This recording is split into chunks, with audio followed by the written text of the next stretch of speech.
Cari amici sportivi, welcome, guys. Welcome to the local soccer show, guys. A bi weekly show on grassroots soccer. Yours truly, Stevie P, on vacation for Milan Weekly Podcast. But we're showing up on Wednesday this week because we needed to accommodate. This is something that, it's the first that I've seen. I've seen, Presidente in multiple situations, always very cool as a cucumber. This is something that I've never seen. I've never seen Presidente flustered. And he called me, Steve. Please, I know you coach. I know that you have two kids. I know that your wife will kill you because you're always on a podcast. Can we make an exception this week for Wednesday's guest? And I said, of course. And once I said, of course, and we, started to promote who the guest was, then my phone started to ring. I had everybody knows from Milan Weekly Podcast, Francis Colagiacomo, Interista Snake. He calls me and says, Steve, you got to be nice. I have other friends, from the soccer community. Steve, do you know who you have on tonight? I said, guys, of course I know who I have on tonight. Steve, you can't be your usual self. I said, guys, I doubt it. He's going to get angry with Stevie P and his usual self. We're going to keep it cool. It's always professional. And guys, it's an honor to have him on. We're going to bring him in shortly. But before we do that, guys, these local soccer shows are brought to you by Evangelista Sport. And we want to thank Carmelo and everybody at Evangelista Sport for, giving us this extra push and the platform to do this for you guys, and get your Canada team jersey right there, right there. You see, available at Evangelista for the World Cup. And again, guys, the local soccer show is something that near and dear to my heart and Marcello's heart. Bringing guests like we will bring in a couple of minutes, so to showcase local soccer here in Quebec, Montreal, and like you've seen from other guests, go a little bit beyond that. We've hit Ontario, we've hit the United States. We want to branch out and compare local soccer and try to get some really pressing subjects out there so that we can continue to grow soccer in Montreal and Quebec and make it a community instead of something an empire building exercise. So I have President in the background. I think he's calmed down. He might have an alcoholic beverage with him, so he's calmed down. Presidente, let's go, my friend.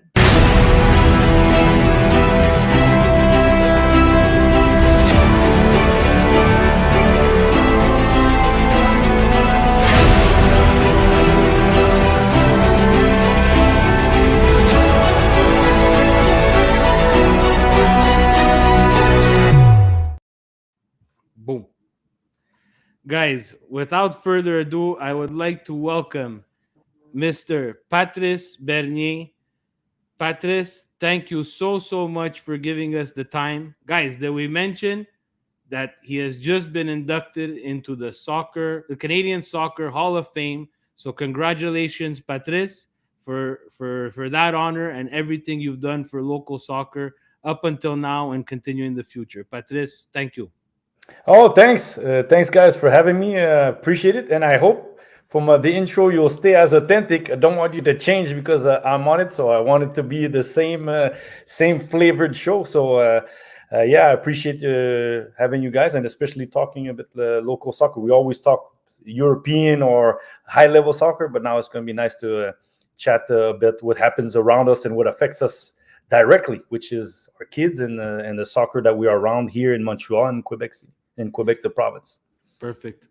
Patrice, let's start for some of the people joining who we've had some guests from Ontario, the United States. If they're tuning in again, they may or may not know who Patrice Bernier is. So, Patrice, if you can just give them just a little summary of how you got into soccer and what made you continue this path of soccer now in 2022. Yeah, roughly to explain to people who may not know who I am, I was born and raised in Montreal, in the suburbs of Montreal, or the South Shore of Montreal, in Brossard. I started at the age of 4. I learned by the time I finished my career, the reasons why I was put into soccer first was because I was a hyperactive kid.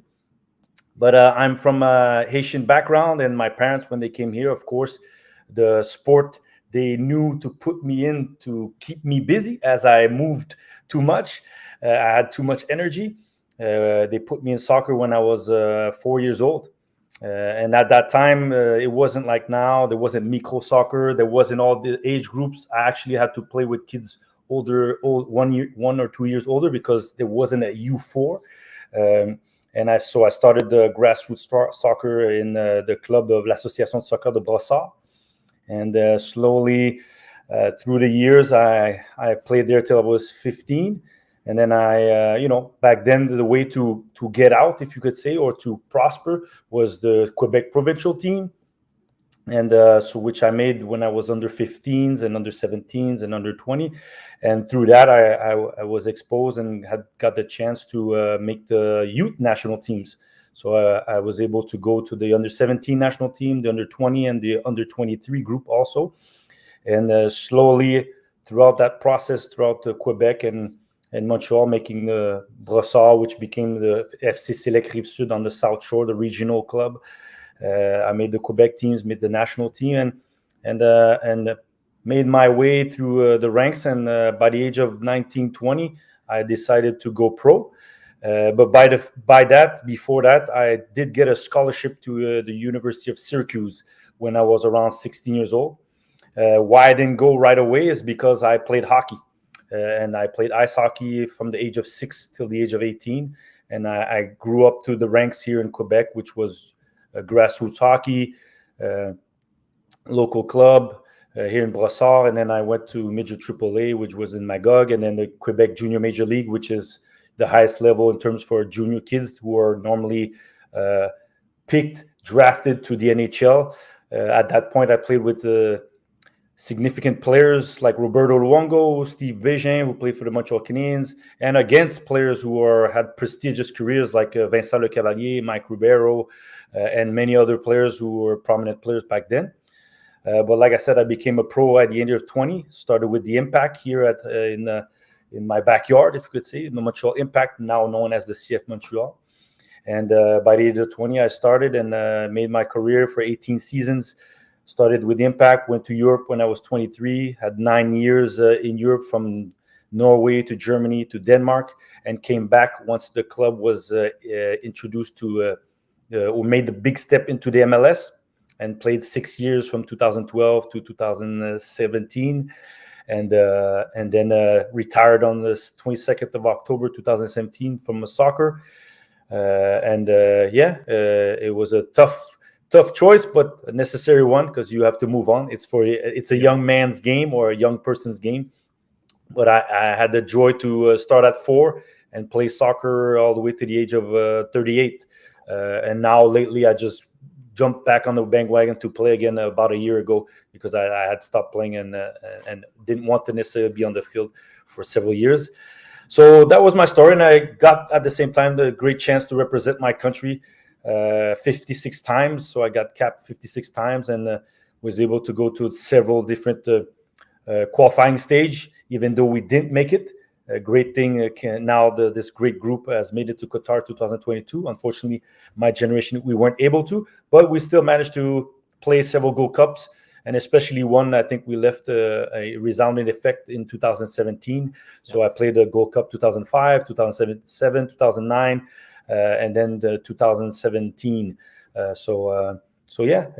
was a great journey from 4 to 38, and especially coming from a Quebec and Canada hockey nation, which we're not necessarily known for soccer, at least not back then. Now a little bit more, as we have prominent players playing in great clubs and considered some of the best in their positions in the world. So that's why I was as a player, and now I gravitated to coaching at the academy, the CF Montreal. Coached with the first team a bit as an assistant, and now I'm an analyst on TV to cover the games of the CF Montreal, and I still share my passion with my kids and share with my wife. So that's who I am now and who I was several years back in terms of my soccer career as a player. Fantastic, Patrice. I'd like for the guest to give his summary, and then I like to take you back through it, dissect it a bit, and grab Perfect. good pieces for the youth of today to attach themselves to. So, true professional again. Patrice, let's skip a little. We'll talk about the youth and what we want at the grassroots level a little bit later. But if we go to your experience with the Quebec national team, the if you can explain you know to everybody what did that do for you, being selected for your province and training with the best of your province. Yeah, like right now, just to explain to people who follow MLS or European soccer, wherever, there were no academies back then. The CF Montreal didn't exist, and there wasn't no pathway, clear pathway to go to the pro ranks or go to the pro club. So the provincial club was your way to go to the elite in terms of your province. And back then, the place to train and to also be in a position to maybe be seen by the national team was the CNHP, the High Performance Center, National Highest Performance Center. So back then, to make the provincial team, some of the better players of every team of my age group. I was born in '79, but I still played with. I was one of the younger ones to play with some older kids.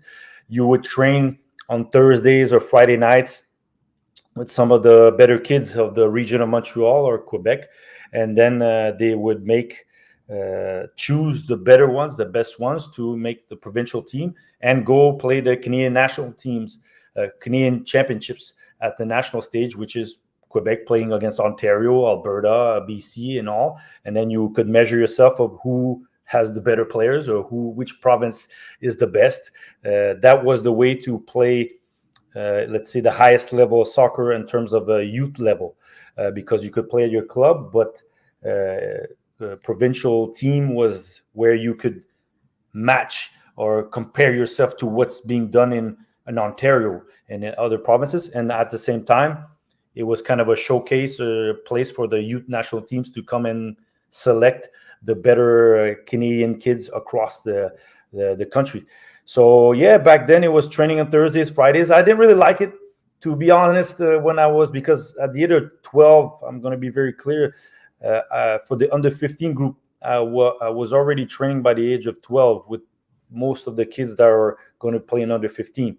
But at that time, Friday nights, practicing or playing with your friends. Yeah. I preferred playing with my friends. So because I spent a lot of time playing soccer and hockey, so I didn't enjoy going Friday nights playing at Claude Robillard in the north of Montreal and training. And we trained on baseball fields back then because there wasn't as many soccer fields or soccer complex.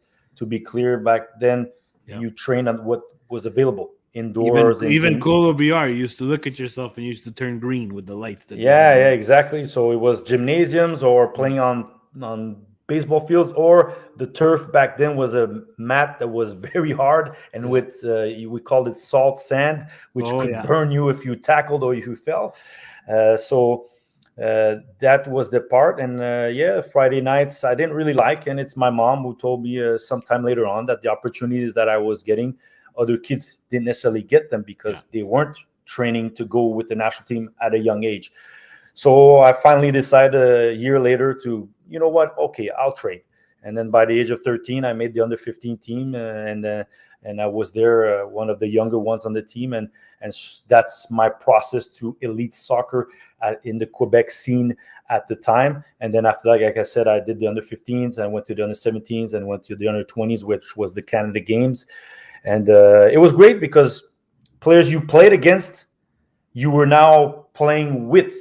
So guys from, Montreal back then, it was Jean Talon, it was RDP, it was guys from the Lakers, some players from Laval or from other outskirts of Quebec, not too far because there wasn't as many players or as many clubs and regions like we have now. Now soccer's played from Quebec to Gaspé to the Côte-Nord. There's a lot of players playing in all the regions, 18 regions in the province of Quebec. So it was great because now you measured yourself. you know you were good playing against them because you were one or two of the better players of your team, but now you had to play and train with these guys and see how you fared, how you compared, and then the pressure or the anxiety of having to showcase yourself, to prove yourself. So it was great times, and most of those friends, people that you've had on this show, are now friends for life because Nice. we grew up through the soccer scene at the same time, wanting to reach our goal to go to the pros, but also at the same time bonding, being friends, and trying to better ourselves by competing against each other. Yeah. Uh, Patrice, you touched on something important, right? We're seeing now in local soccer, and I'm involved with my son at the U9 level. There is some kids that do stand out, even at a U9 level. Now, you see, you stood out, and at 13, you were playing with the U15. How was that experience? If you could explain to someone who would have to take that same path, how was it being the youngest of an older group? Funny enough, is because I was with the groups very young, I never felt isolated or that I was an outcast. And like I said, most of the guys you played against, so I saw them every weekend. So even though, of course, on the field as adversaries, you're always nagging, banter, and everything. Now playing with each other, as I say, talent. If you are at the right place, if your talent speaks or your skill set speaks, your age doesn't really play a factor. People will respect you even though you're younger because you can fare. You manage to play at the same level as them. So being there at 12, 13, yes, the first times, probably the reasons why I didn't want to go also, not just because it was Fridays, is because even though I played against them, I didn't necessarily know them. And even though soccer is also a social network environment, and that's where you discover yourself as a person, not just as the player, as a person, because you kind of got to get out of your shell, talk with people you don't necessarily regularly see Monday to Friday, or even though we played against each other. So yes, there was a factor at 12, 13 coming there. I was the younger one. At that age, 1 year or 2 years, it's a lot. You don't feel you're at the same level physically, mentally, things that you do. And so there was that, uh, if you could say, mistrust, because the just being on my anxiety, being there and being like watchful eye, who do I talk to, who I can associate with much at the beginning. But once you speak on the field with your feet, then people gravitate to you or you gravitate towards people. And then after that, slowly it made it simpler. And as I said, then I saw mostly the same people from the age of 12 to the age of 17, 18. And then some of them, like I said, are now friends, are great friends, because we went through the same trials and tribulations of just trying to make the Quebec provincial team, Yeah. and then trying to aspire to our dreams, which was to become pros. Nice. Patrice, if we go and we fast forward a little bit, we'll touch on the national team a little bit after. But how did it feel as someone from the province of Quebec? No, not really from Montreal, but close enough to say that you're playing pretty much for your local team. How did that experience feel when you first found out? Hey, Patrice, we want you to come to the Impact. Look, I even took out my Impact jacket here. Yeah. It still fits, Patrice. We're still good. Oh, it's good. It's good. It still fits. So, how did it feel? Explain to again, young boys and girls who aspire to play pro. Well, now Patrice Bernier, you're playing pro for your local team. Yeah, I'm gonna be very honest. Like most kids back then, there wasn't soccer as much as there is now on TV. You can watch soccer every day. It's on YouTube. It's on all sorts of platforms. Back then, there was soccer once a week. There was soccer Saturdays or there was Tele Italia, watch Serie Yeah. A early in the morning on Sundays. That's where I got to see Di Vaio, Alessandro Renesta, guys that I played with later on. So when I got to the Impact, before I got there, my aspirations were, I want to go play in Europe. I read France Football. I saw TV. I saw the World Cups. Went to see the '94 World Cup. I know for most Italians it's a sensitive subject because Yeah. lost the penalty, but I still like Baggio. I still watched Juventus back then when he was playing there, and then the captivation was to You go see, he's pro. there. He's there. He's there, Patrice. He's there, Yeah, there Baggio. we go. There we go. And yeah, the first, like every kid that's watching there, you're like, I want to go to Europe. That's where the major leagues are. That's where the big names are. The people you see at the World Cup. And so when my at first I was a bit hesitant to go to the Impact because I was like, yeah, it's here, but I want to go to the big leagues. But I realized to start pro in my backyard, the Impact is the best opportunity for me. And at the same time, it was a turning point for the Impact where it was 99, 2000, where there was a lot of the former players that had drifted away. I think you had Grant Needham. He wasn't necessarily there. It was only Nick DeSantis, Mauro Biello, John Lemiatis, Patrick Diot. They were still there, but it was a lot of young players like myself that I had actually played with in the provincial teams or at the CNHP, the High Performance Center. So you had Leo Incolingo, Kit Selaidopoulos, you had Ali Gerba, Josu Maillard, Nevio Pizzolito, and then suddenly Patrick Leduc, Antonio Ribeiro. And these are guys that are roughly the same age as me. And so when I went to the Impact, it felt natural to go somewhere where you're with guys who are your friends, who you've seen with the provincial team, and who all want to be pros. So it was kind of like a brotherhood. And then you had the older players that had a lot of experience that were the marquee players like Mauro Biello and Nick and all of them. And so going there was a natural first step and allowed me to jump into the reality of professional soccer, the Impact back then, the A-League as they call it. And that's where I had to learn the game in terms of at that level. Getting bumped, playing against men, even though you're playing with your friends, we're still playing other teams that have prominent players. Rochester Rhinos was the big team, was the rival with the Impact back then, and it was getting pushed. It was competing against my own friends to be in the starting 11, and then playing pro, playing 28 game seasons, traveling.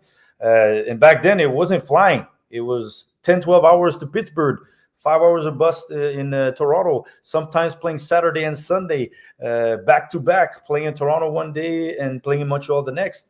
So it was learning the ropes to being a pro. And my first 3 seasons were at the Impact. And I do believe that my success in Europe or my ability to be able to adapt quicker in Europe was because of my 3 seasons as a pro here at the Impact. And it was great because at the same time, you realize you're playing in front of your friends, your family, and you're playing, even if it was 2,000-3,000 people, it's still thousands of people. And then it became 4 or 5. And by the time I left 2002, the club was starting to peak back up in terms of what it became towards the rest of the years in 2000. But it was great. It was great. And then you become a small star, if you could say, because you're wearing the Impact. People recognize you a bit. The soccer scene community, people are like, hey, he's the guy who plays for the Impact. You play with Biello and DeSantis, which were the players, the figures of the club. And then you're a young up and coming, and you start making your name for yourself through that club, and then allow me to go to Europe with confidence and experience. And let's touch on that a bit. You know, it's the dream, right? It's let's not sugarcoat things. Kids these days, they're watching, now a little bit, they'll gravitate a little bit to the MLS, but like you said, they're watching the EPL, they're watching La Liga, they're watching Serie A, et cetera, et cetera. How was it for Patrice Bernier? What was the family dynamic when you said, Mom, Dad, I am going to Europe. I want to take this step. What was that conversation like? Look, even early on, I wanted to go to Europe. Like we fast tracked to my pro life, but by the time I was 16, 17, I went to France. I went to Poland. I did trials. Some unsuccessful. I wanted to be pro. So that the dream, the path, the determination, the perseverance to go there was there.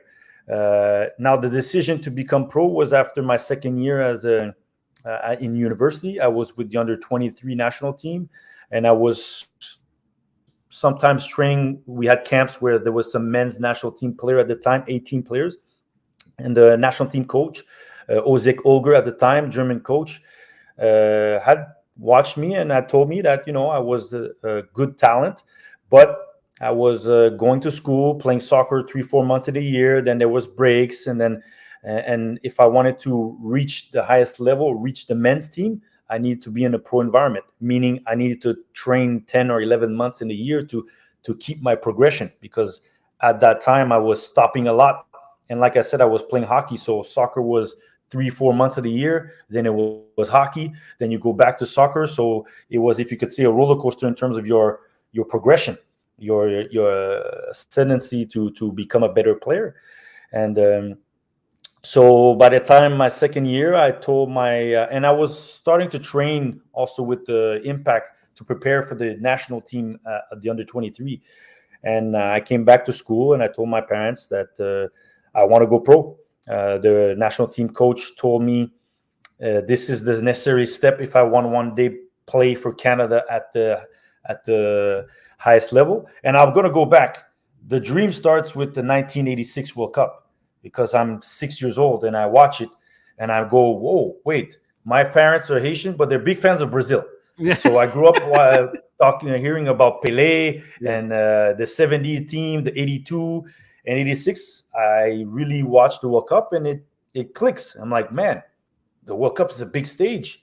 Canada's playing there. Diego Maradona is shining and playing, and you're like, wow, I would like one day to play against Argentina or Brazil.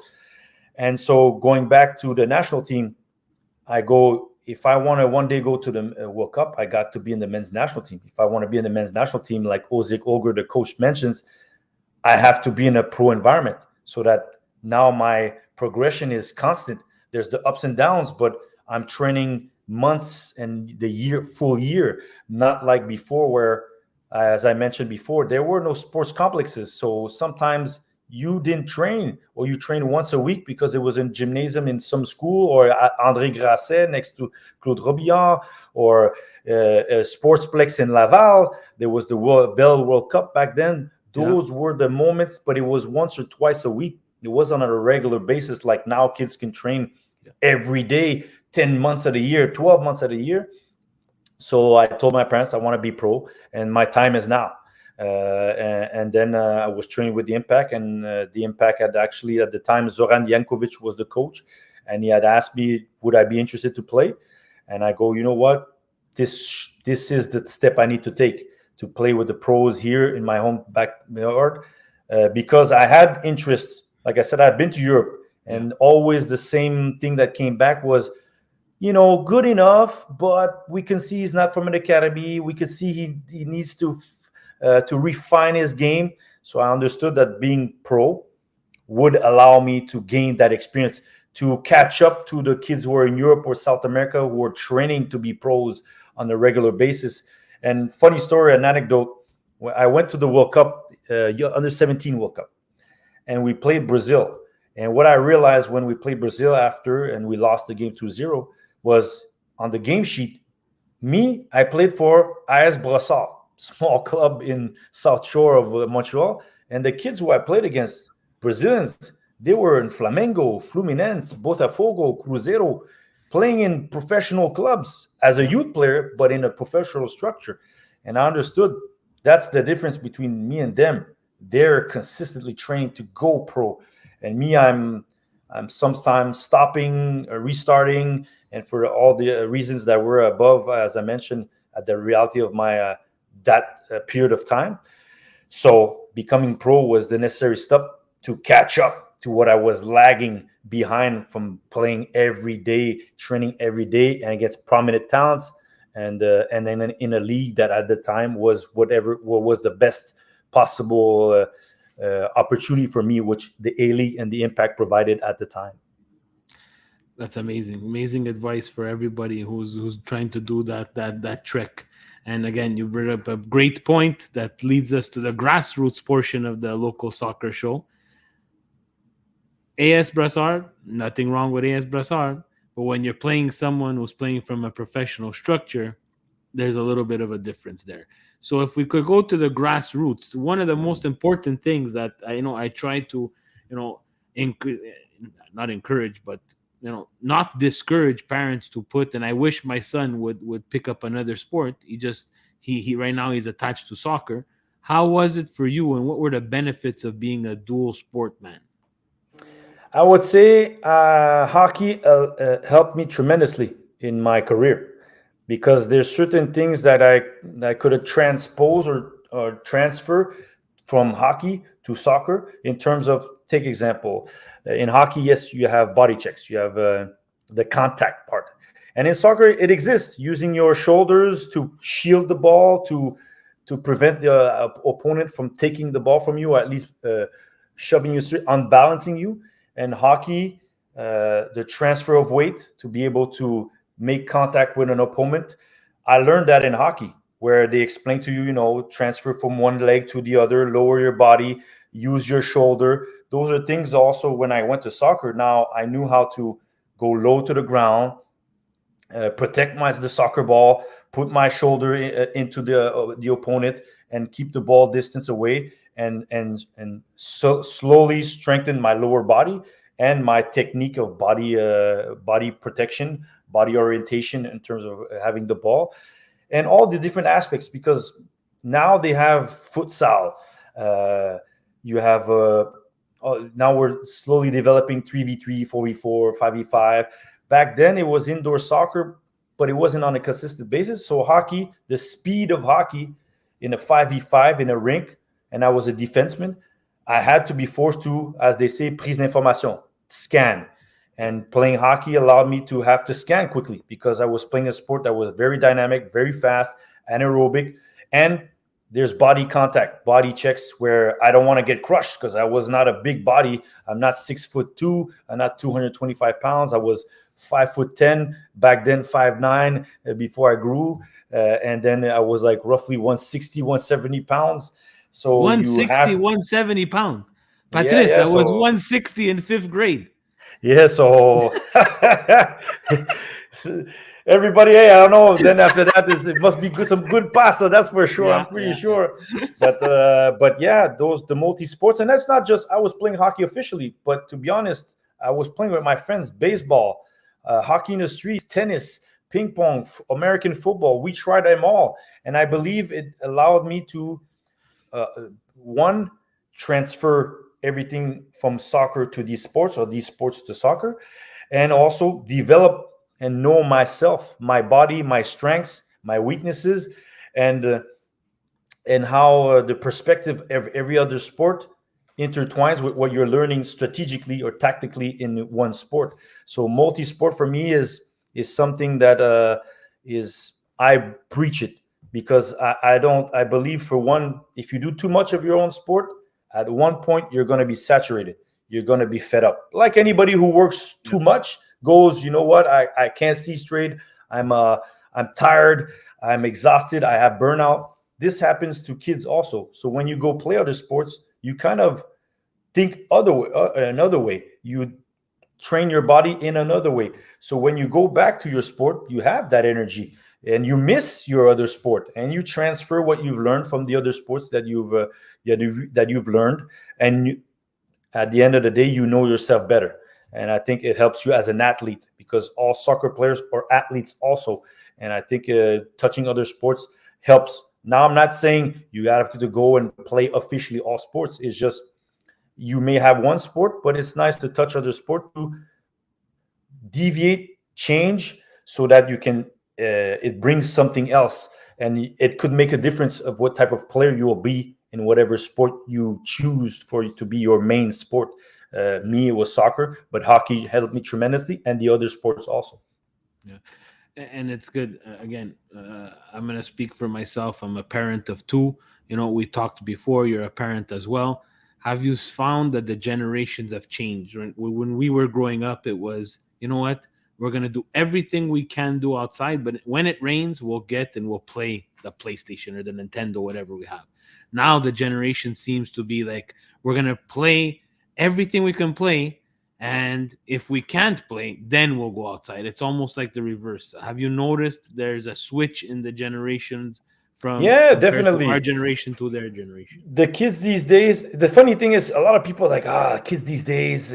And I'm pretty sure our parents were saying the same thing about our generation because we grew up with the Sega Genesis, Nintendo. It was the beginning of all these Xbox and PlayStation.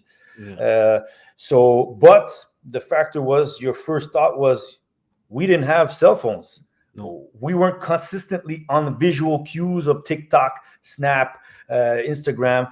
What you did, you took the phone. Yes, we had to ring, dial tone, and everything. Call your friend. Hey, what are you doing? And then you were outside from 5, 6 till 8 or 9. Your parents had to call you to pick you to come inside because you were just playing in the streets, and not just playing soccer. You were playing what, tag, hide and go seek, all the games that you play. You try to stay there as long as possible at the night until your parents had to go outside and pick you by the jersey almost to Yeah. bring you inside. Now kids have iPad. There's so much distractions. They have so many different games. There's so many apps, and I'm not saying it's not a bad thing because visually, when I look at what my kids can do at 4, 8, and 11, I couldn't do that. No. The visual cues, the things they can do, the tactile stuff. But it's true. You have to go, hey, why don't you go do something else? Yeah. You know, it's nice outside. Why don't you call your friends and go play? And so you're like, wait, you have to force or convince them to go play outside. And then, second of all, a lot of us also go, what's happening with my kids? They're outside. I What are know. they doing? I gotta look at them. Well, before, I'm pretty sure our parents just let us outside and they just opened the door when it was time to come in to eat dinner, or because you had to go to sleep because the next day you had school or you had a soccer game or a hockey game or something to play. So it's different times, different challenges, and now it's challenging soccer to say how much fun you have to put back into soccer or engage kids to want to be outside and challenge themselves Yeah. to become the best they can by playing outdoors. Because to finish off on that, official hours, practice that coach sets up or the club sets up, it's about 2 hours. But the place where you refine yourself the most is what you do when nobody's looking, or when you're playing with your friends in the street, at the park.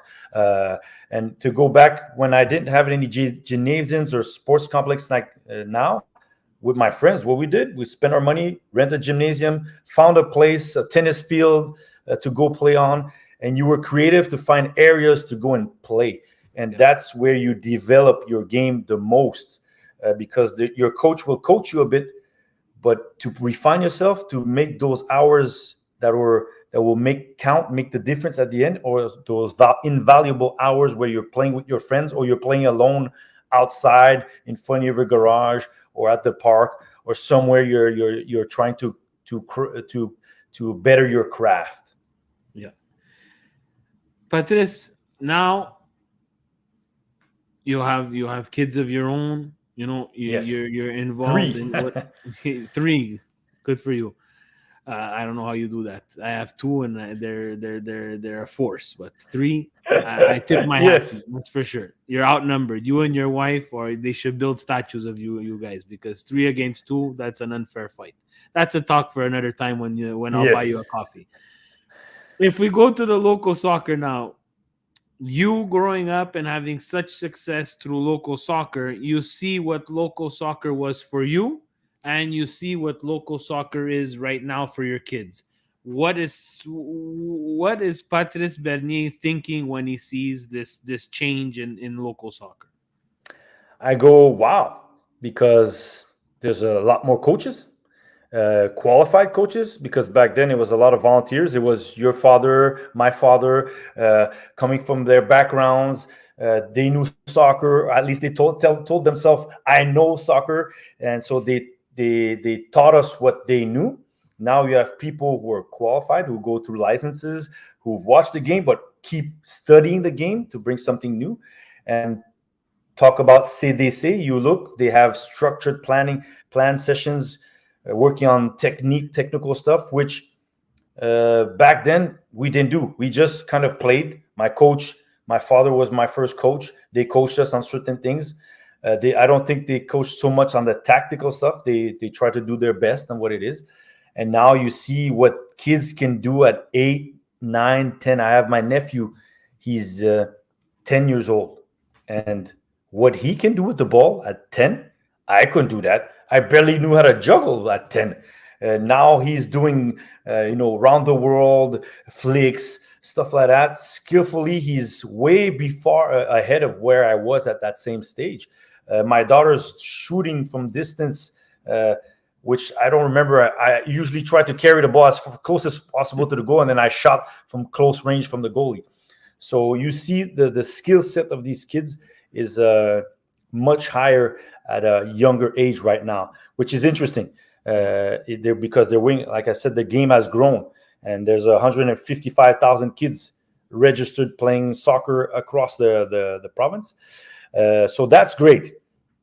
Now the difference is we're making everybody into a melting pot, which is not bad because for the we always back then, if I say, we catered to the 1, 2, or 3 were the better players, and then we try to push them as far as and we told them give them the ball and get out the way, kind of like, I don't know if you know Fresh Prince, just give the ball to Will and give out the way. And now it's also we forgot about the 4th, 5th, 6th, 7th kid who maybe is a late developer, maybe right now is good but is on his way to being very good in 2 or 3 years. And so now the way it's done, you're allowing everybody to touch the ball more often. You're not just you're working on letting the good player or the very good player have the ball and be the difference maker. You're allowing the other kids to catch up, if you could say. There's less of a distance or a gap between the very good players and the ones who right now are not as good, or just in their mobility, they're in their body structure. They're not yet as in tune with their body as they might be when they're 11, 12, 13, or 14 years old. Yeah. So that's great. Now, the part where I believe we still need to not forget is to be elite. You need the elite to be trained with the elite. That's the reality. You cannot. I'm not going to take away from the players that are growing up because you need it. You have the late developers and the early developers, but the ones who are elite also, to become better, they need to be trained with people who are going to push them to be better. Yeah. As I go in my career, why I progressed I was with people who were as good, maybe better than me, and forced me to say, hey, if I want to start, if I want to play, I got to give something more. I have to push. I have to perfect my craft even more. So that's where I think we tend to forget that if you want an Alfonso Davies or Jonathan David, they have to be put in the right circumstances to become who they have to become. But we cannot forget the ones who are on the lower echelon, the kid who's medium or lower end, who could potentially be there later on. Yeah. And I'll challenge you on one thing. Go ahead. And what I've seen since my son has started, right? So from U4, I'm not going to count U4, U5, U6, U7, but I'll start at U7.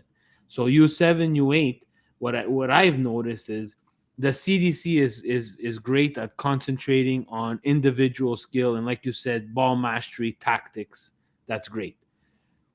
There's no introduction of any type of structure, some sort of little, responsibility, not tactics, Pep Guardiola stuff. Everybody that I talk to and I start this conversation with, they stop me and they say, Steve, but you can't do, tactical trainings. Like, I'm not talking about that. I'm talking that at U7, U8, U9, some people don't know what a left back is. Some people don't know what a right back is. Actually, not some people, most of them, Patrice. And what happens is that we put them on the field at U9 and they're great. The ball mastery is, like you said, above and beyond what we were able to do. But what's the difference between us and them? We knew where we were on the field. It was taught to us in some way. And the CDC is forgetting that. They're not including that they're not including the team aspect. I'm not saying blow it up and change it, but you need to find a great medium where at 9 years old, when they start 7v7, they know where they are on the field at least, so that the individual can continue his ball mastery, continue that soccer IQ and that education to take him to that next level. What do you think about it? Yeah. Am I crazy, Patrice? No, no, Or I think you brought up a very good subject. I love the CDC, but I don't really believe it's perfect, and I yeah, still believe it can be improved. And you brought up a great point because the CDC works on skill set, which is technical, going through cones, slalom with the ball, mastering the ball, working also a coordination, agility, and all that yes, stuff. Now I'm going to bring this, let's say, example for people who are listening. You play on Saturday, you lost the game, or even you won. But we'll take it that you lost 3-0. yeah, Now, the Monday to Tuesday to Wednesday to Thursday to Friday, you're not really working with your team. Your team is working CDC skill set, but they're not working on situational play, meaning what they saw, they didn't do well, or maybe they did okay and they need to improve.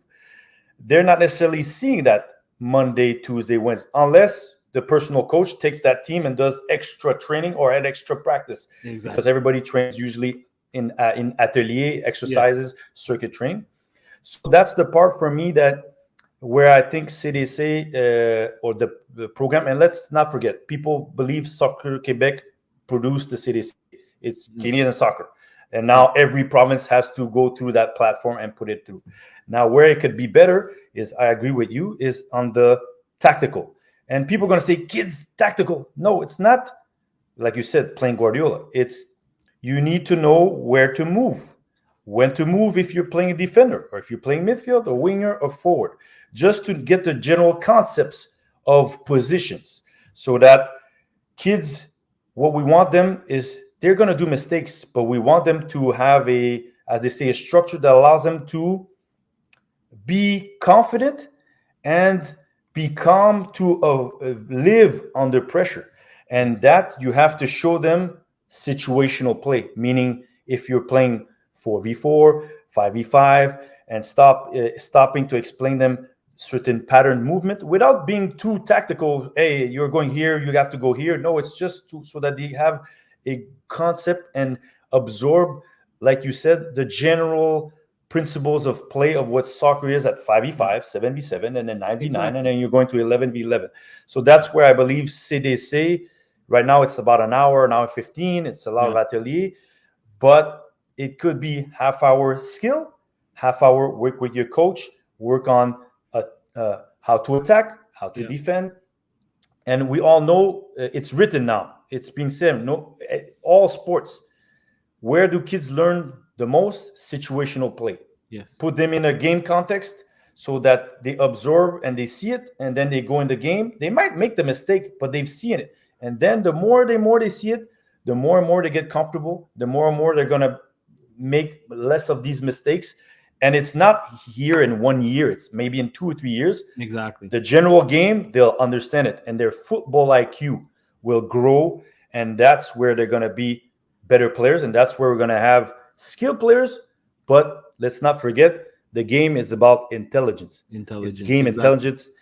Most players, Modric is not the fastest, but he's very clever. Very And why? intelligent. Because he understands the game.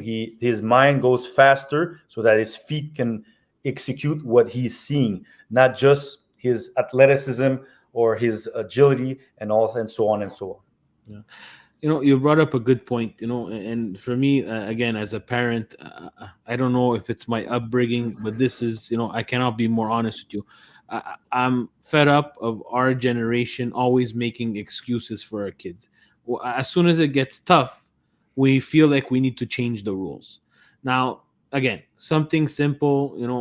I talked with John about it. John Liminatis, we disagreed. It's okay. We're Okay. allowed to disagree. It happens. And for me, what I think is, like, again, I'm not even going to go to the throw-in thing, because throw-in, it's something very simple, right? But what bothers me is that we're trying to change a game that was invented a long, long time ago, and it was invented by people that are not us. That's the game, right? So we can't make rule changes to a game when the top of the top is not making these rule changes, right? And I get there's some are great, like the retreat line. I think it's important. that you give the kids some sort of chance. But again, there's a retreat line, but we don't practice situational play to get the ball out of the back. So why are we making the kids retreat? And Uh, another thing is splitting the game in four quarters. It's not basketball, guys. As much as people say, Steve, it's because we don't want to overcoach the kids. I can tell you, Patrice, in in blocks of four quarters, because I don't have that training in the situational play because of the CDC, I'm guaranteed that I'm overcoaching in all four quarters, 12-minute sessions, and I have 16 kids that may or may not get the field. What do you think about these rule changes? And now, again, I'm sorry, I didn't give you the context. These are the rule changes that I've seen at U9. And apparently they're going to continue up until, if I'm not mistaken, U10 or U11. What do you think uh, about us changing those rules? I'm gonna say at the beginning, I think I was a bit like you, maybe old school because that's the way I was brought up in terms of soccer here in Quebec in general. Now I always told myself the game evolves, and I think in terms of the pedagogy, now coaches have to coach in quarters so that they coach less. The second part that we didn't talk is we talked a lot about the players, but the coaches also have to be coached, if I could say. They Yes. need stewardship, mentorship to be able to give the right feedback, or if I can't say right feedback, the correct feedback, so that I know because now you're telling yourself, my team is losing. I gotta be able to tell you have to play almost, I can't say PlayStation, but you gotta tell the kids, hey, go right, watch out, the pressure's coming from here. I So have I have something for you. I'm gonna make you laugh. go ahead, go ahead. Patrice, when I started with my son, and I'm including my son in this thing, is I was shocked. I didn't realize that in a game session, when the kids scored a goal, they had absolutely no idea what to do with the ball after someone scored a goal.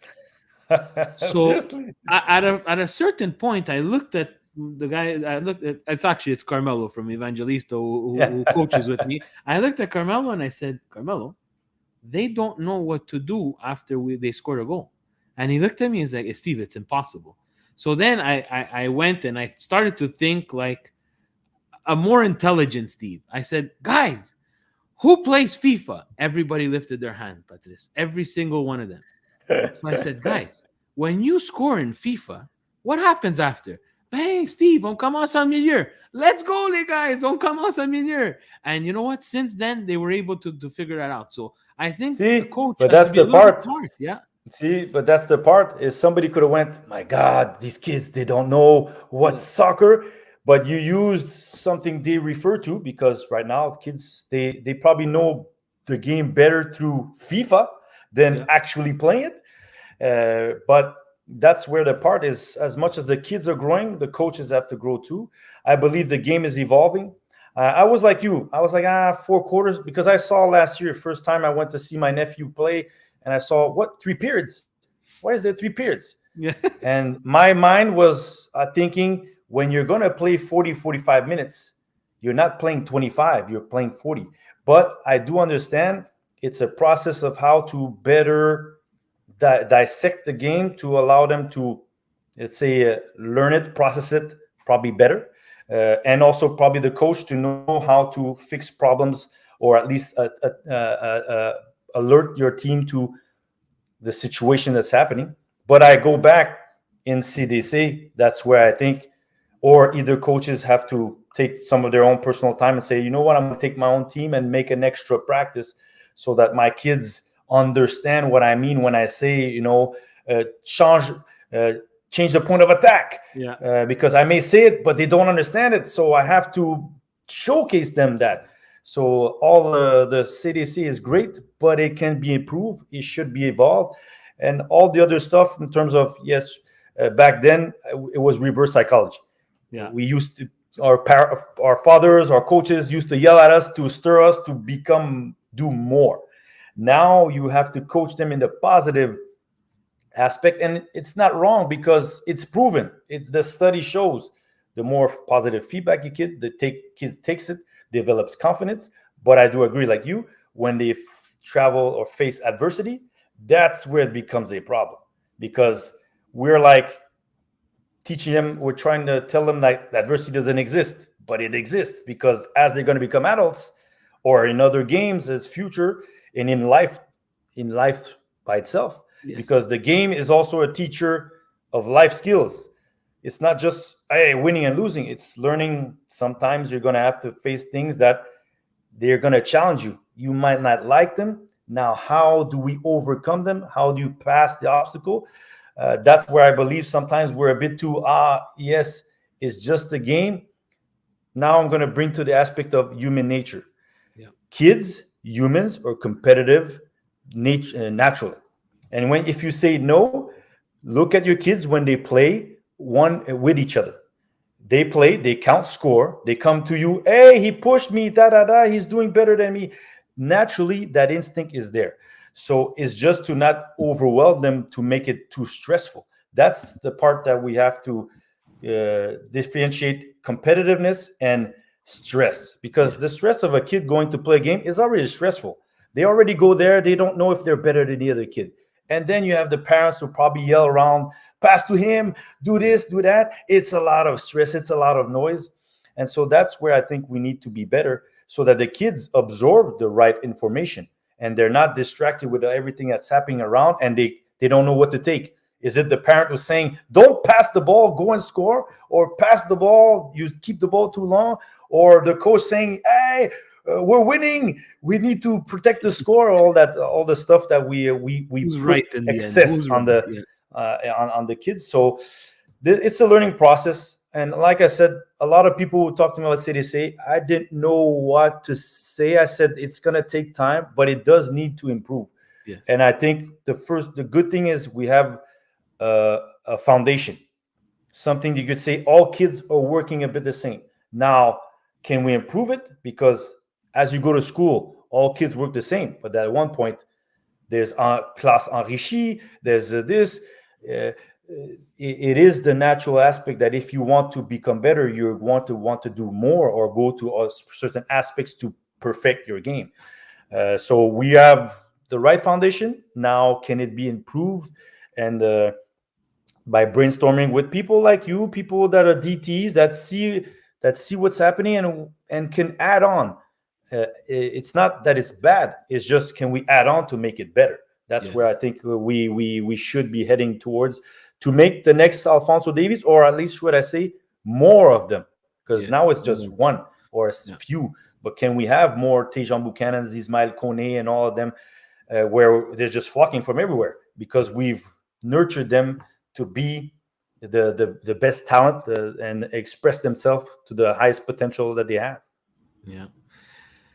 Yeah, it's something that I'm really passionate about, and it's hard to sometimes people might take constructive criticism or an idea the wrong way, and it's unfortunate, but I think like they should get, like you said, an opinion from other people's maybe outside or new to the soccer world, and try to get together and come up with a plan to make it better and include at least some form of team and situational play in the CDC, because you know what, Patrice, it's easy for the club or a TD who may or may not have kids to say, you know what, coach, do an extra practice. We have I have a buddy of mine here, Benny.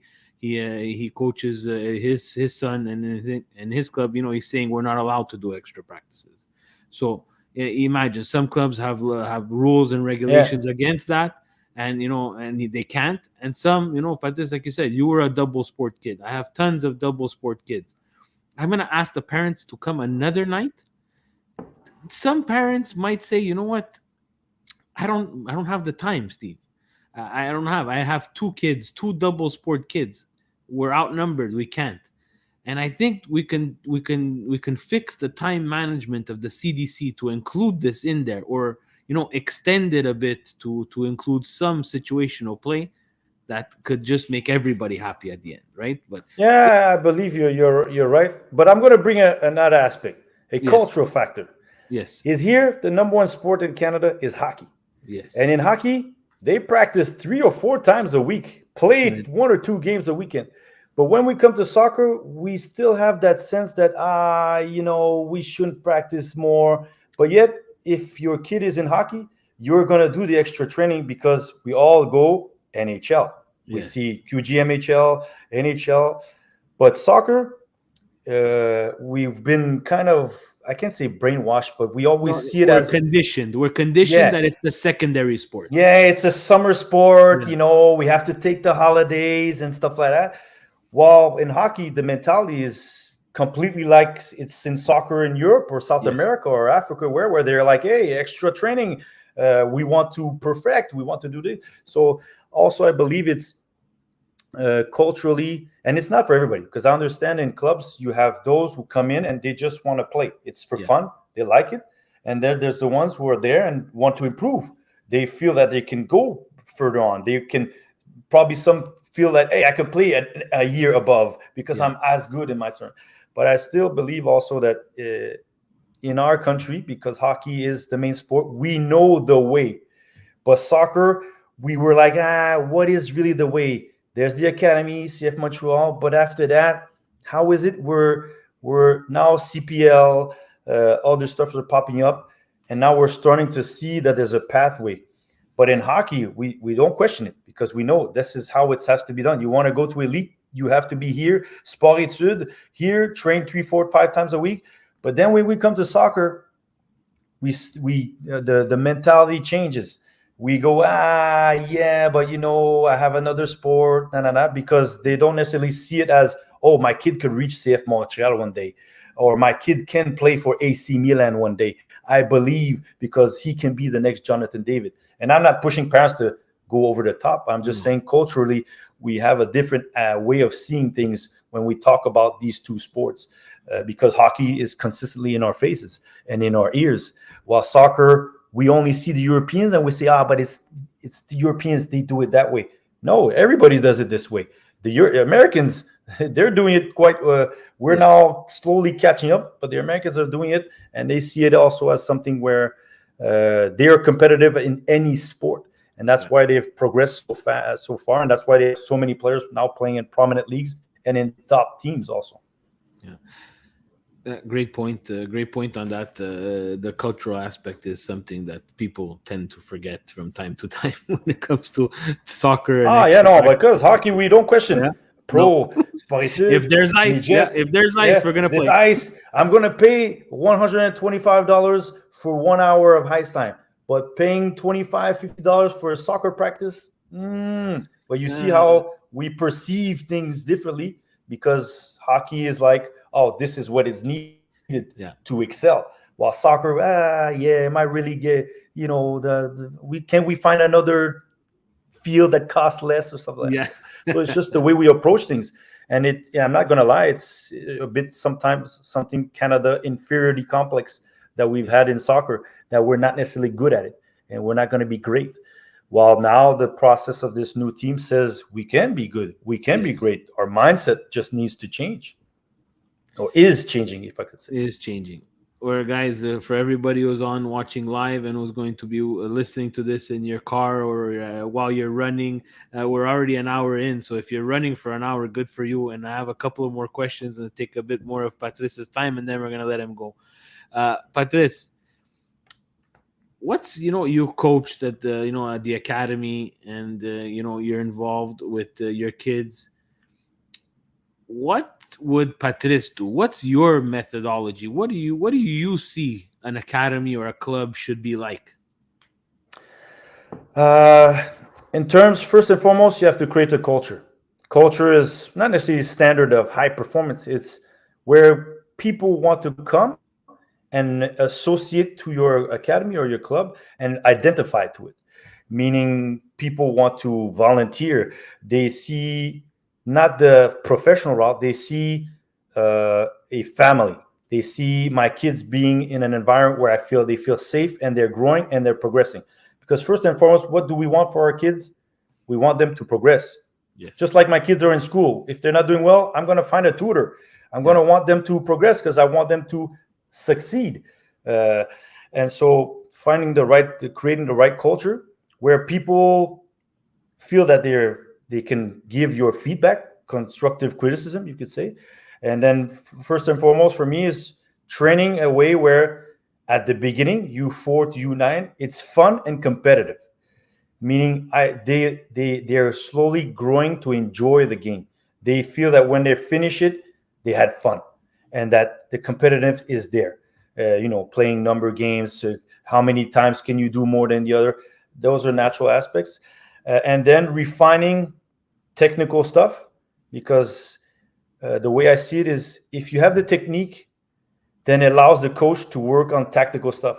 If you don't have the technique, then the tactical stuff becomes complicated, because if you can't pass the ball, how can you talk about progression 2v1 if your kid can't pass it to the other one or can't run with the ball? And those are things that we have to refine, so that at U8, U9, when I look at Europe and other countries, I remember going to lower divisions or amateur status clubs. And when you look, you say the base soccer player in those countries knows how to do those things. He's competent. Yep. Then the highest level is just, it's finer, it's execution, it's better. But at the lower leagues now, and even when you watch kids, you say, wow, U8, U9, and you're not just watching FC Porto or whatever. You watch regular club teams, and you see the kids have the basic technical skills. Great, allows them to have more confidence for whatever is next. The tactical, psychological, the confidence of what they want to achieve on the field. So I believe technical, and if you match the technical with fun games, if you could say, and fun games doesn't mean it's just a tag. It's just find a way to engage the kids, so that at the end of the day they go, hey, practice was great, can we do this again? When a kid goes, no, practice don't whistle, I want to play more, you just won. And that's the type of club that I would like to be in, that I like to structure a culture where competent people drive the game and share. Because I may have played the game at the highest level, but that doesn't mean I know everything. Somebody like you sees something different and go, you know what? I didn't think about that. And that maybe gives me a 5% or something else to add to my new drill or a new constraint or something like that. And I think by sharing, my friend Sandro Grande, I think you had, I love chatting with him because we don't necessarily agree on everything, but yeah, we challenge ourselves, and then we see, wow, okay, yeah, I could add this on to my next practice, or challenge the kids that I have, or challenge myself as a coach. So in an environment where you feel it's healthy and that you can give constructive criticism to process to go to the next level, which is at first and foremost for the kids to progress, to have fun, and to be better from day one till the last day of soccer they have in the year. Yeah. And you touched on something important, sharing. We've talked about it multiple times. I'm shocked sometimes, and just never on the show, because I would never put people in a bad spot. But I find it very interesting that even between clubs, they have trouble talking to each other. Like they depending the club, obviously, and it's almost like an empire building exercise instead of a sharing. And we forget that we're sharing to give to again. Your relationship, Patrice and Sandro, would be different than my relationship with Sandro, right? And there's always a bit of each other longer. You understand. Yeah, You there's always guys a understand relationship, a confidence exactly. And factor, that I totally a understand. trust factor. Yeah. And exactly a trust factor. But there should the TDs and coaches should be able to not be afraid to talk to each other and share drills, because in the end it's not them who invented those drills. Let's be they might have taken it from someone and copied and adapted to it, but in the end you didn't invent it. Like, it's not yours to keep. It's not a top secret. Sandro doesn't walk around with his program attached with a handcuff to a metal suitcase, and if you ask him, hey Sandro, you want to give me a drill? No, I can't, it's top secret. I think there should be more of a network. There might be, and it's just maybe the people that I'm around or that I see that it's not like that. But there should be a network where we can share things, and and be able to have a conversation like this. Imagine Steve Polillo in the basement of his home talking with Patrice Bernier. Who would have thought that? Everybody would have said no way. But yes, way, it's possible, because we have good people like you and really good looking people like me to go on a podcast and talk about soccer for an hour and 15 minutes, right?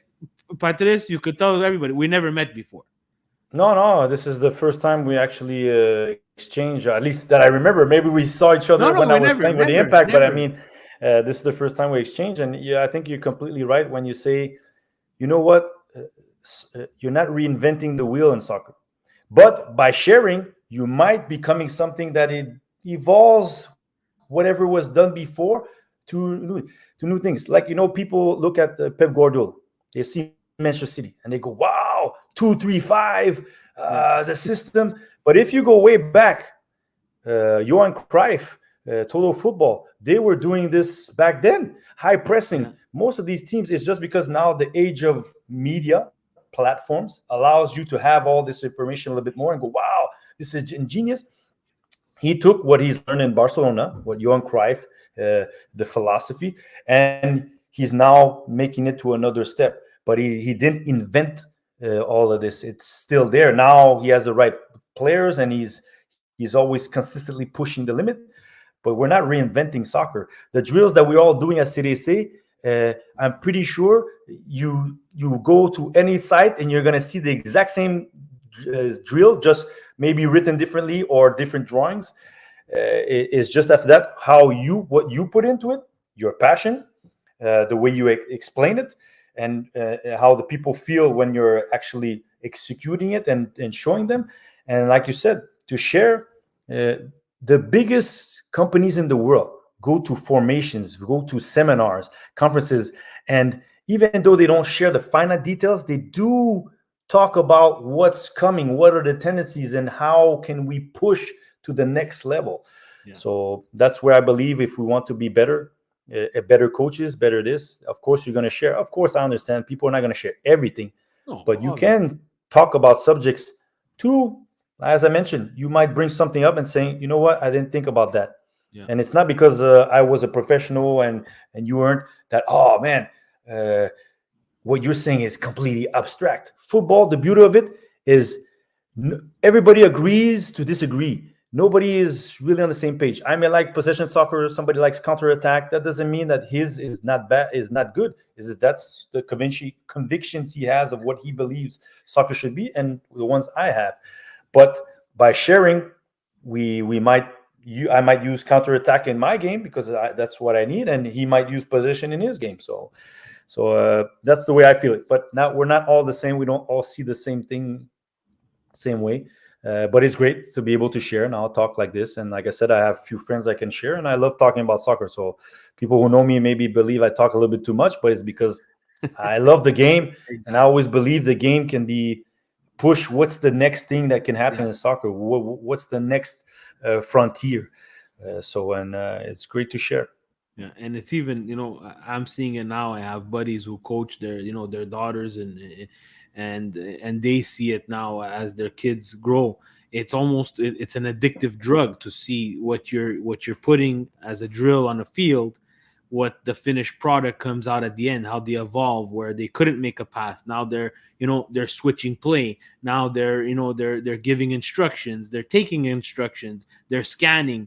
And it's things that a volunteer coach like myself and my and the friends that I have in the game I do.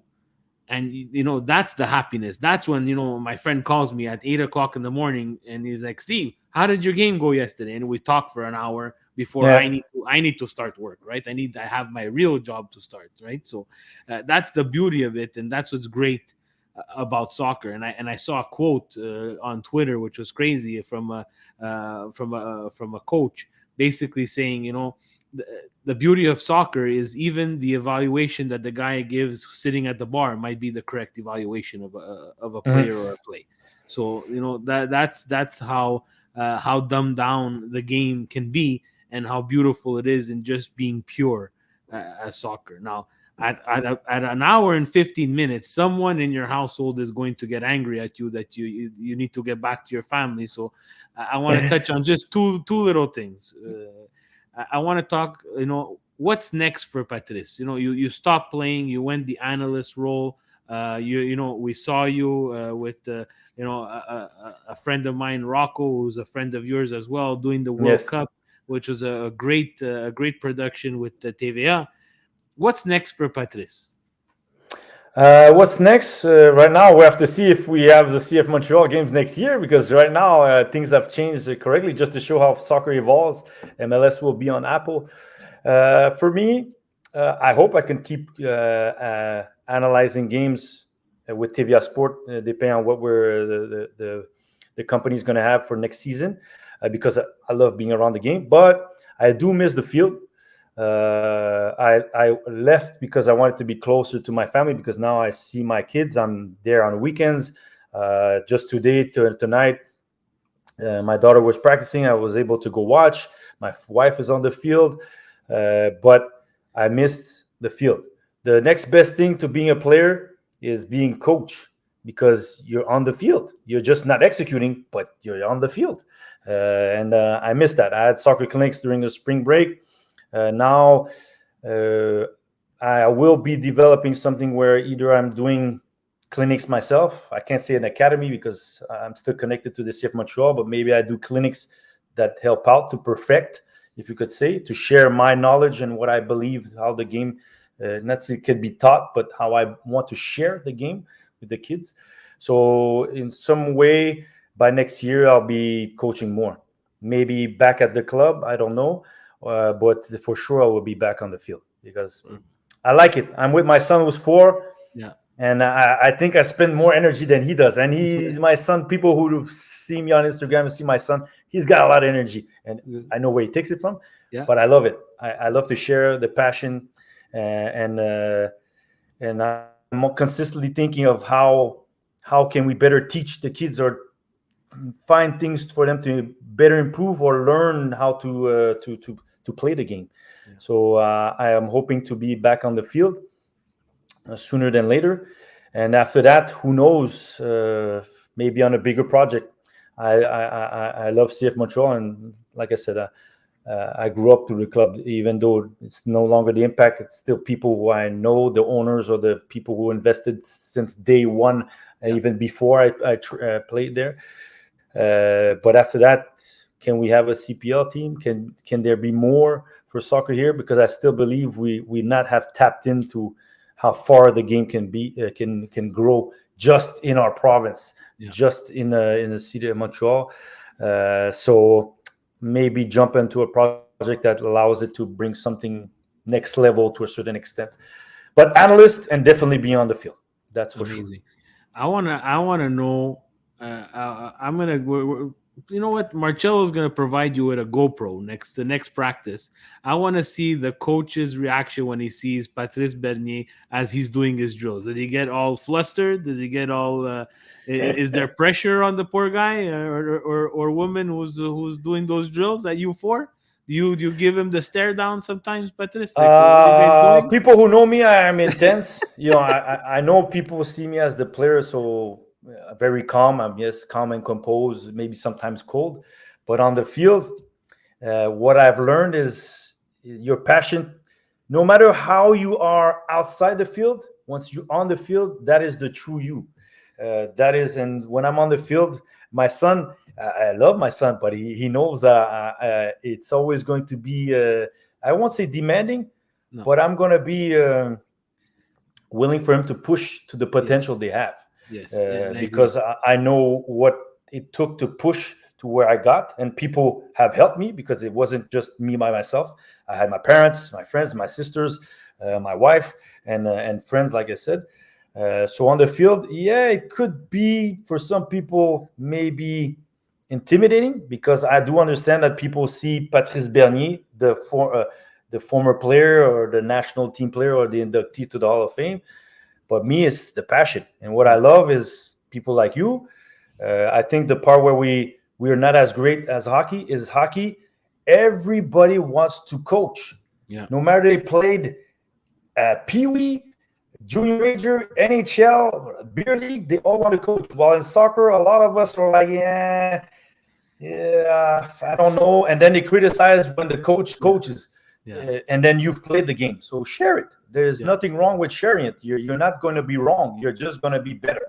Yeah. That's the way I see it. But yeah, it can be intimidating, but I like people to understand that the game for me, what I'm on the field is I'm just propelling who I am of what I love about the game, not about being oh, I've played the game, so this is I know more than everybody else. It's just I share who I am and what I love about the game, which I try to transmit to the kids, even though they're U4, to love the game, but its intensity and its passion.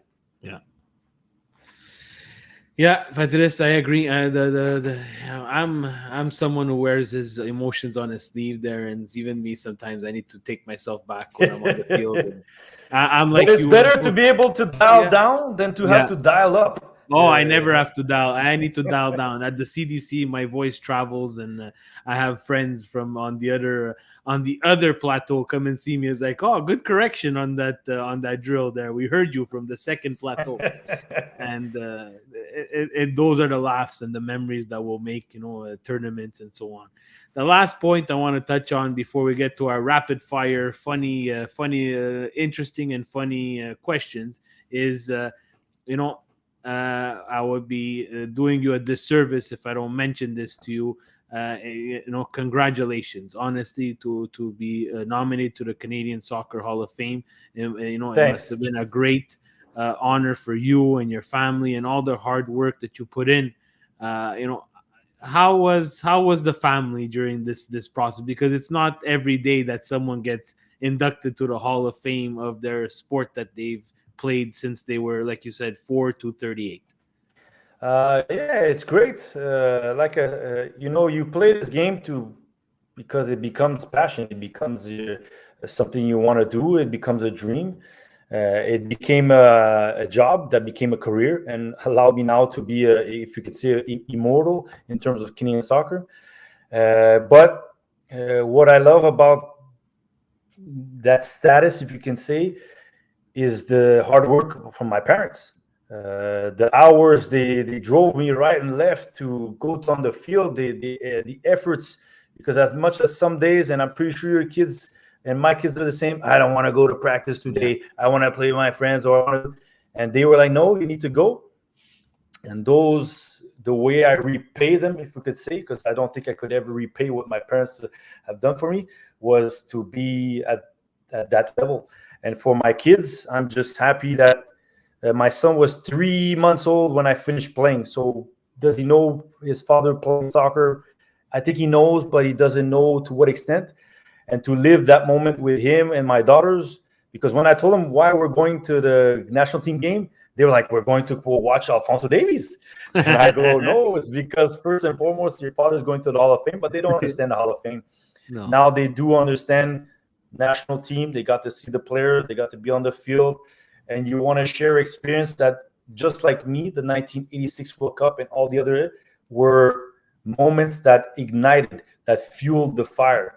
And yes, they saw on the jumbo screen, okay, my father did play for the national team. Okay. So hopefully they remember that moment, but it was great to share with my wife, who I can only say people always see the player, but they don't always see the people who absorb all the sacrifices, the hours that they have to be there to support you. So those moments are great for me, but they also say that I wasn't alone, Yeah. and I was can't say carried, but well accompanied with in good company to make sure that I try to go as far as possible in the potential that I had. But yeah, it was a touching moment just to be with my kids, because you you always want to them to remember, to know that you did you attained something, and that Yes. it's not for them to reach that to have the name, but it's just to say, I did something well, and that they know about it. So it was a great moment to share that with them, and yeah, and hopefully, who knows, maybe they'll continue the mantle of their mom and their Yeah. father. uh, I can't say I don't wish them to be pros, because I know what it takes. I hope that they have the same passion that me and my wife have for soccer. Amazing, and hats off to your wife as well, and the work that she does, and again, professional herself. How's that? How is it? Is there a competitive nature between you and your wife? In terms of like, you know. Let's say that we'll start a little funny questions. If you and your wife are playing, like, let's say Monopoly or a board game, does it get like really heated? Like, are you guys super competitive, or you're okay? I think I'm the most. My wife knows we play ping pong, we play other games. Even sometimes he tells me, to my kids, "Hey, it's just a game." Yeah, but they have to play to Yeah. win. The nature of being more competitive. But my wife, those who know her, Melissa Barile, she's tough. She plays soccer too, and she doesn't give an inch to nobody. So that's why maybe our relationship is because she always challenged me. I will always say the moments where I performed the best at the Impact is because my wife saw me play in Europe, and she kept telling me, "I've seen you play better than Yeah. what I was doing when I was here."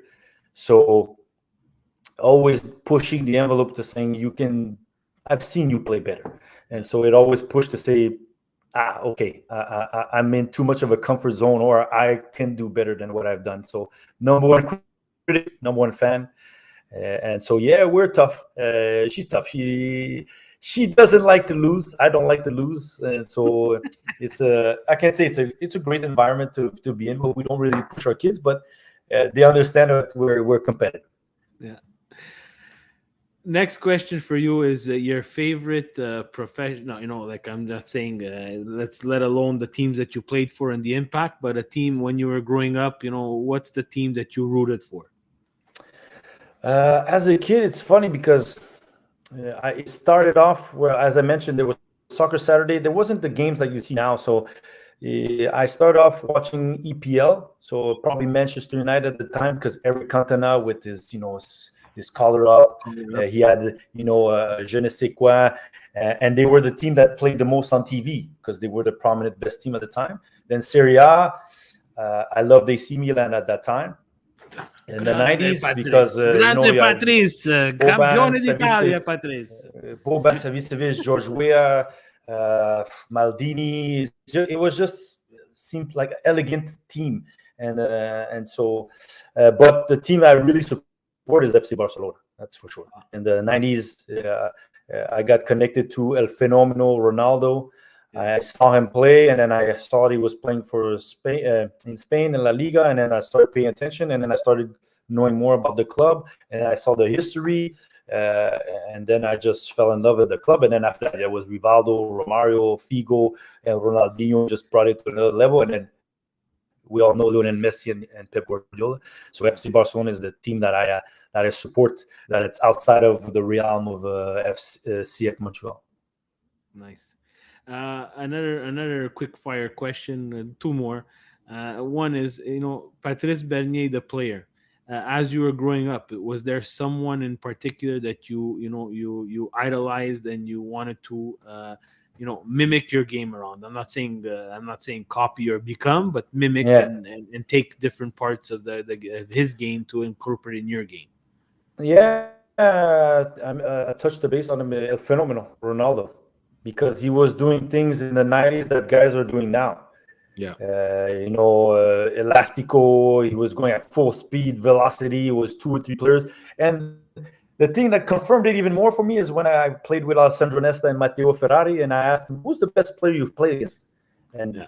they said, "Ronaldo, El Fenomeno." And they played against Lionel Messi. They said, "That Yeah. guy, speed, technique, physique, score with the head, score with the right, score with the left, score by himself." That was the player. When I saw things that he did, I went to the park, and then you were trying to do oversteps and blow by people. So Yeah. phenomenal. And then Zidane came in because that was elegance. That was, how Yes. can I do it that it looks easy and effortless. And then Ronaldinho made it like, how can I just make this where it's street soccer but on a regular game? Yeah. How can I just do things where I, fool the opponent by doing tricks that you usually just do at the park? So Yeah. But phenomenal Ronaldo was definitely the player I tried to go and replicate. Inspired me to do more and go out the field and create. So Yeah. Okay. Last question, which is probably the most important of the whole local soccer show. The Bernier family decides to invite Stevie P over for supper. Now, of course, I'm a full pin. Look at me, my accent and everything, Italian. You guys, you say I'm gonna make pasta for Steve. Patrice, yourself or your wife, whoever does the cooking, you say we're gonna make penne. You know what penne are? They're the yes, little two-cutted pasta.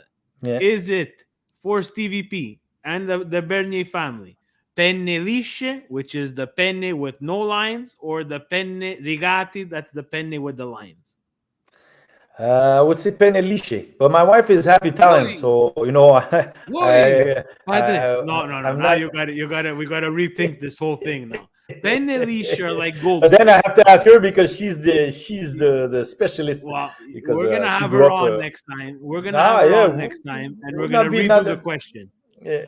But that's for me in terms of that. But no, she's the one with the expert. But penne liscio or the penne with the lines, me, I did it a day. It has to taste good, and Nice. usually my wife is pretty good at that. So that's for sure. Then after that, it all depends on what you add on to it. The sauce makes or the sauce or the ingredients you add make it interesting.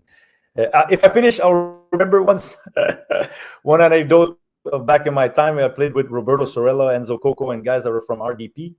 And I used to cut my pasta. And I was, what, 12, 13. And they Oh, looked at me. I never saw guys who were like, what are you doing? And then, because I met my wife later on, but at 12, 13, you can't do that. That's like, and of course, it was with the hands. Mamma mia, what are you doing? So, and then I learned, okay, I think I gotta approach this pasta thing a different ways here because these guys, it seems like it's a religion and there's something special about it. So, talking yeah. about pasta, it remembers of those guys and those moments that I cherish because those are the moments you don't necessarily forget.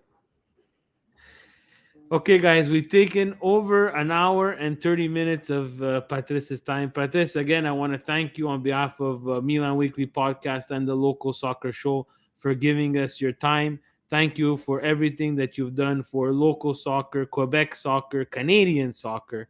Guys, I want to thank everybody who tuned in, everybody who's going to watch Patrice talk me for 1 hour and 33 minutes and counting tomorrow. Please share the local podcast. Patrice, if I could ask you to stay, we're going to talk to you in the green room after. Presidente, we're done.